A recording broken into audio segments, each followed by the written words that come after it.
you tak ada sorok-sorok ni sebab kita supplier, you customer, tak ada terlalu detail sebenarnya untuk 3 hari. I would recommend this class. Nama saya Rafi Akmal. Background saya merupakan mechanical engineering lah. Tapi saya berminat dan join kelas handphone ni untuk saya venture tu elektronik punya field lah. Tak ada sebab tak ada keberanian lah. Tapi kalau barang elektronik lain tu macam company punya sendiri punya kan, tapi dia tak serumit handphone lah. Pengalaman saya dengan APR saya join yang kelas cuma 1 hari dulu. Dari situ saya nampak yang APR ni dia transparent dan somehow ikhlas untuk ajar orang lah. Terlalu detail sebenarnya untuk 3 hari. Daripada pengalaman pengajar itulah yang dapat bagi input kepada kita. Takkan semua kita belajar, tapi dapat kelas asas itu cukup baik lah. Nak kata paling impress sebenarnya saya sudah agak yang diajar lah.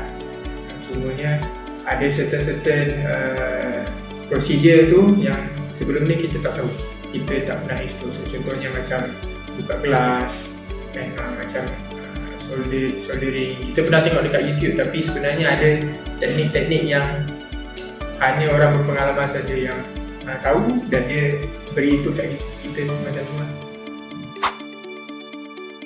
So saya ada background design mechanical.